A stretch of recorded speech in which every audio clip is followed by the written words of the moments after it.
Donald Trump was having a meltdown at 12:30 a.m. He was posting photographs of Hunter Biden at 12:30 a.m. Hunter Biden is haunting Donald Trump's thoughts, as Donald Trump had to cancel many of his events associated with Freedom 250 because no celebrities and no musical performers want to be associated with Donald Trump again. So there he was, all alone in the White House. Nobody wants to be around him. And at 12:30 a.m., he's posting photos of Hunter Biden that Donald Trump then manipulates what Hunter Biden was drawing in the original photo that Hunter Biden posted on his new social media accounts. And Trump alters it so it's a drawing of Donald Trump, and Hunter Biden is drawing Trump in this weird photo that Trump posted, this manipulated photo, and it says greatest president. How odd is that? And Hunter Biden is truly living rent-free in Donald Trump's head. Here's what Hunter actually posted earlier in the day that I guess was on Donald Trump's mind at 12:30 a.m. as all of these musical acts and performers were canceling on Trump. Hunter posted, "Thousands of you have written to me about your recovery since I opened up about mine. Some of you are years sober. Some of you just made it through a hard day and wanted someone to know, and I will tell you what I tell everyone. You are not alone. You never are." That's what Donald Trump was manipulating that photo. How odd. Donald Trump then posted the following late at night as well. Last night, "The ballroom is coming along fantastically well. It's on time and under budget, unlike the Federal Reserve building where Too Late has done a terrible job of cost and time control and at a much higher quality than I ever promised, including the drone port and all of the other many military elements, which are all vital for national security that are being built throughout the whole integrated, cohesive project, and it's desperately needed."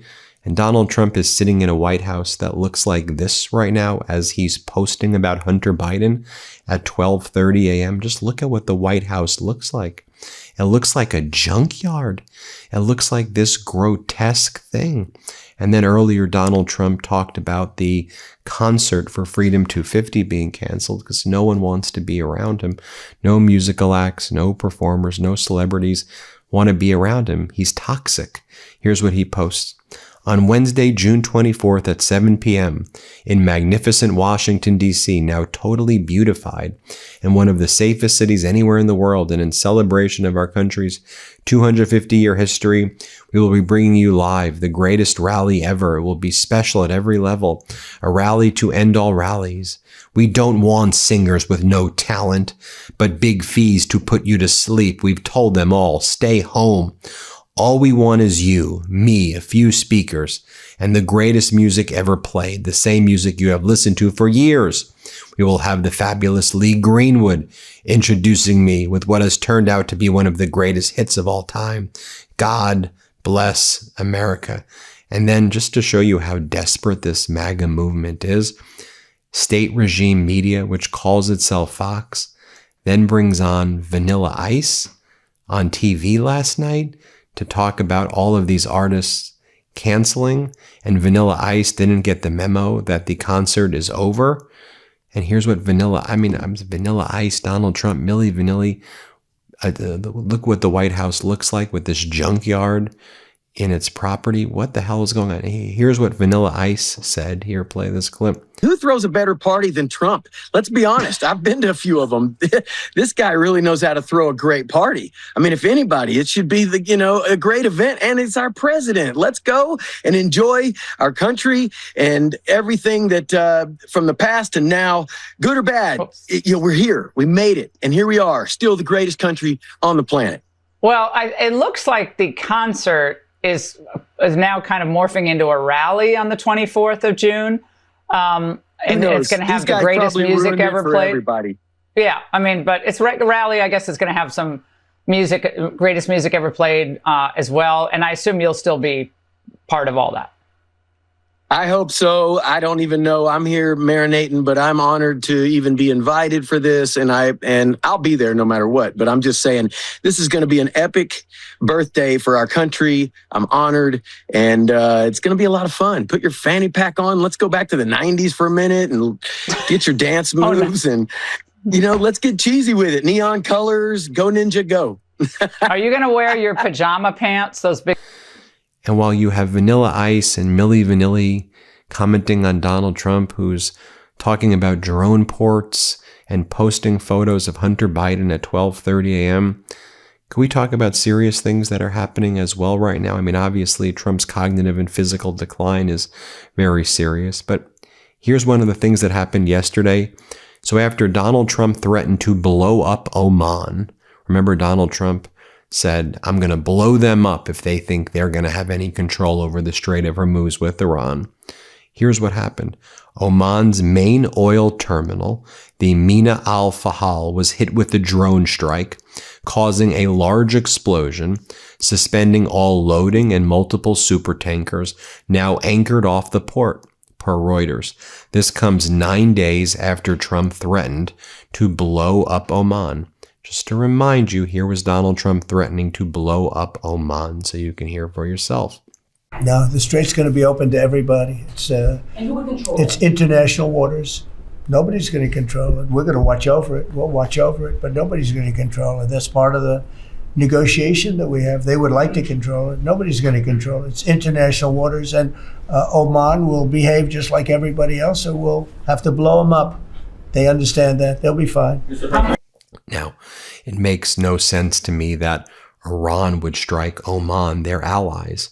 Foreign Minister Araghchi just met with the Foreign Minister of Oman, and they've been working out the toll system. So it seems like that drone, in my opinion, I don't know, most likely comes from the U.S. or Israel or someone else. Wouldn't make sense to me that it would come from Iran, but again, I don't know. You could assess yourself where that's coming from. And we're not getting any truth from CENTCOM right now. They're not giving us any accurate data. This is now video that surfaced. CNN was able to get their hands on this exclusive. Remember that March 2026 fire aboard the USS Gerald Ford? Remember that the Trump regime CENTCOM told us that it started in a laundry area because of excessive lint, right? That was the same time that Iran said that it was striking the USS Gerald Ford. But the Trump regime says it had nothing to do with Iran. It was caused in the laundry room by excessive lint buildup. Well, now what we've learned is the fire suppression system failed. So sailors fought it manually for 30 hours. 600 soldiers lost their bunks. And it was so bad that lots of the soldiers thought the ship was going to be completely lost. And lots of the soldiers thought they were going to die in it. I'll just show you the footage that was being covered up until now. Hat tip to CNN for getting the exclusive. Let's play it.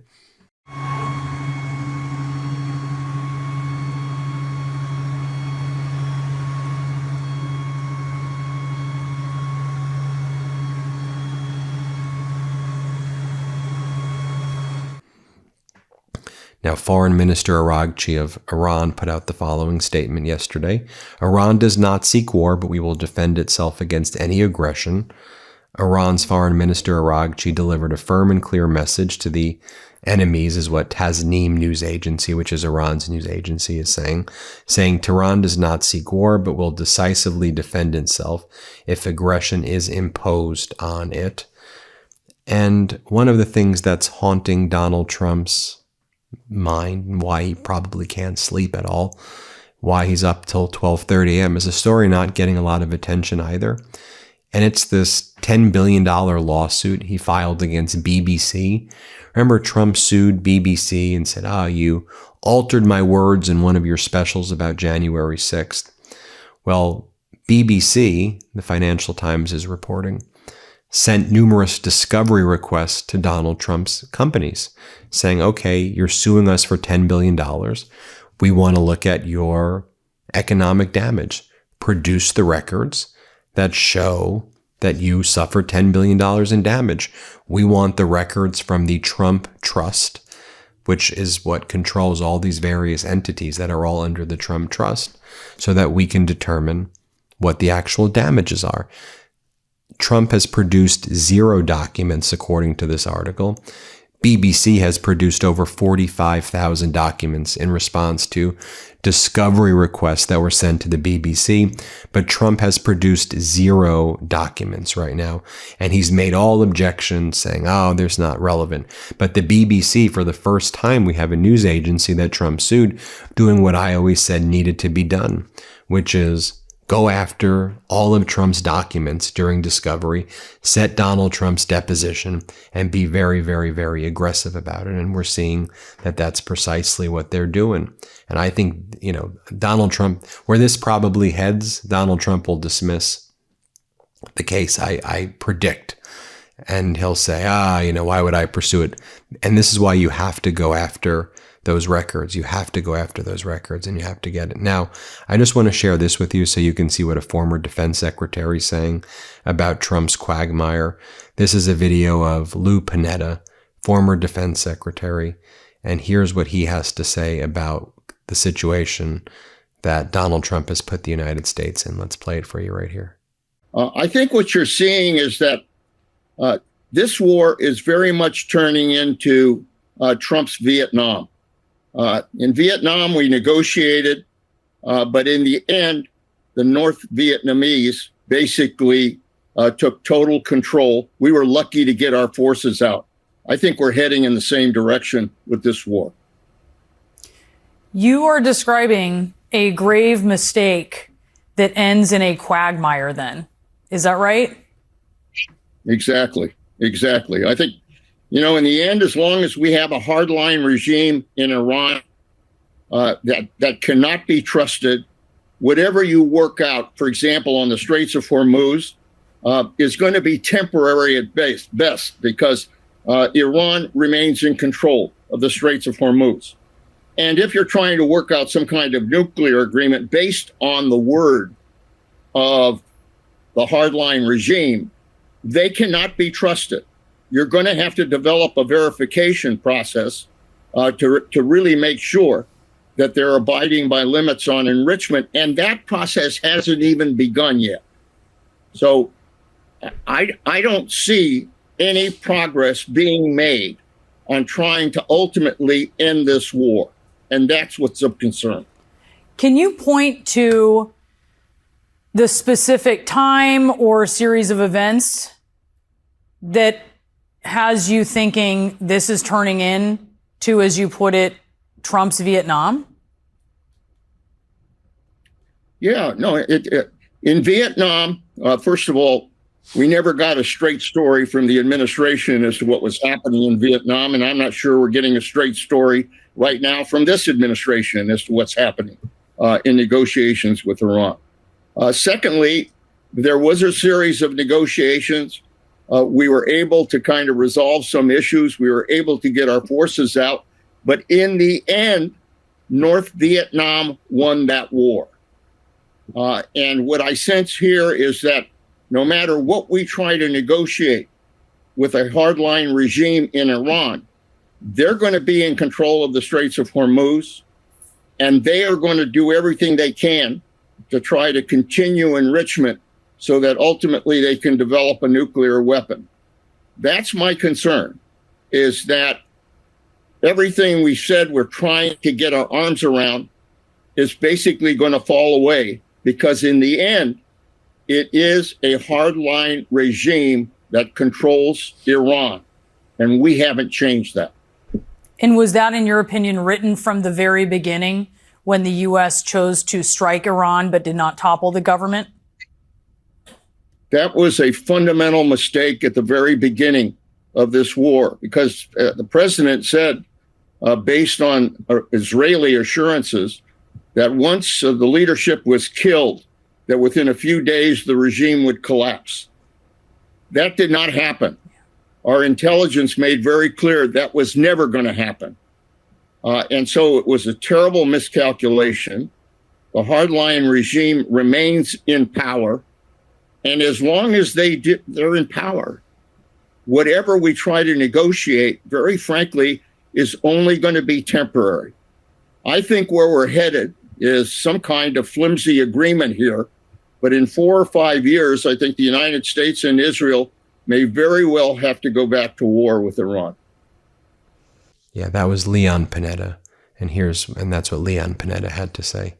Tell me what you think. Hit subscribe. Let's get to 7 million subscribers. Thanks for watching, everybody.